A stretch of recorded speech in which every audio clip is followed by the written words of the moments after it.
ಕಾರವಾರದಲ್ಲಿ ರಣಭೀಕರ ಮಳೆಯ ಅಬ್ಬರ ಜೋರಾಗಿದೆ. ಕುಮಟಾ ತಾಲೂಕಿನ ದೇವಿಮನೆ ಘಟ್ಟದಲ್ಲಿ ಗುಡ್ಡ ಕುಸಿತವಾಗಿರುವಂತದ್ದು. ಗುಡ್ಡ ಕುಸಿದು ರಸ್ತೆಗಳ ಮೇಲೆ ಬೀಳುತ್ತಿರುವ ಮಣ್ಣು.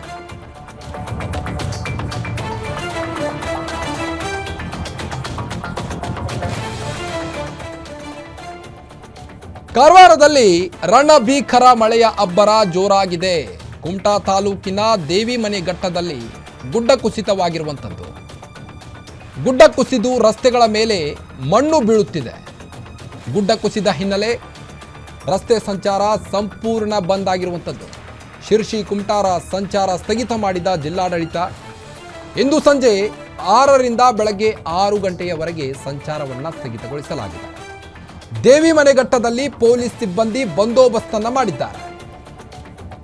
ಕಾರವಾರದಲ್ಲಿ ಮಳೆಯ ಆರ್ಭಟ, ವರುಣನ ಆರ್ಭಟ ಜೋರಾಗಿದೆ. ಹೀಗಾಗಿ ಗುಡ್ಡ ಕುಸಿದು ರಸ್ತೆಗಳ ಮೇಲೆ ಮಣ್ಣು ಬೀಳ್ತಾ ಇದೆ. ಹೀಗಾಗಿ ಪ್ರವಾಸಿಗರು ಅಲ್ಲಿಯ ಸಂಚಾರ ಸ್ಥಗಿತಗೊಂಡಿದೆ.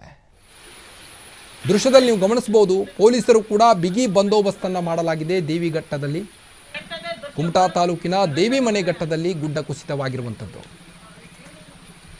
ಯಾವ ರೀತಿ ನೆಲ ಕಚ್ಚಿದೆ ನೋಡಿ, ಮರ. ಗುಡ್ಡ ಸಂಪೂರ್ಣ ರೋಡಿಗೆ ಕುಸಿದು ಓಡಾಡೋಕ್ಕೂ ಕೂಡ ಪರದಾಡುವಂಥ ಪರಿಸ್ಥಿತಿ ಎದುರಾಗಿದೆ ಈಗ ಕಾರವಾರದಲ್ಲಿ. ಕುಮಟಾ ತಾಲೂಕಿನ ದೇವಿಮನೆ ಘಟ್ಟದ ದೃಶ್ಯ ಇದು. ಇಂದು ಸಂಜೆ 6ರಿಂದ ಬೆಳಗ್ಗೆ 6 ಗಂಟೆಯವರೆಗೆ ಸಂಚಾರವನ್ನು ಸ್ಥಗಿತಗೊಳಿಸಲಾಗಿದೆ. ಯಾಕಂದರೆ ಪಾಪ ಏನೋ ಮಿಸ್ ಆಗಿ ಆ ಒಂದು ರಸ್ತೆಗೆ ಬಂದಾಗ ಫಜೀತಿ ಆಗಬಾರ್ದಲ್ಲ. ಹೀಗಾಗಿ ಬಿಗಿ ಬಂದೋಬಸ್ತನ್ನು ಮಾಡಿದ್ದಾರೆ ಪೊಲೀಸರು. ಸಂಜೆ 6ರಿಂದ ಬೆಳಗ್ಗೆ 6 ಗಂಟೆಯವರೆಗೆ ಸಂಚಾರವನ್ನು ಸ್ಥಗಿತ ಮಾಡಲಾಗಿದೆ. ದೇವಿಮನೆ ಘಟ್ಟದಲ್ಲಿ ಪೊಲೀಸ್ ಸಿಬ್ಬಂದಿ ಬಂದೋಬಸ್ತನ್ನು ಮಾಡಿದ್ದು ಗಮನಿಸಬಹುದು ನೀವು ದೃಶ್ಯದಲ್ಲಿ.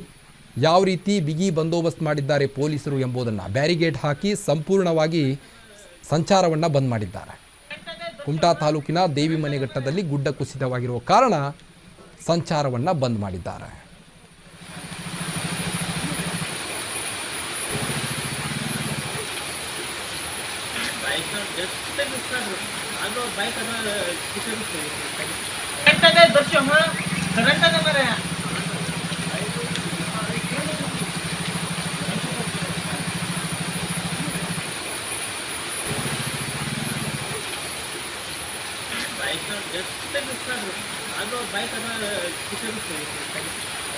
दर्शन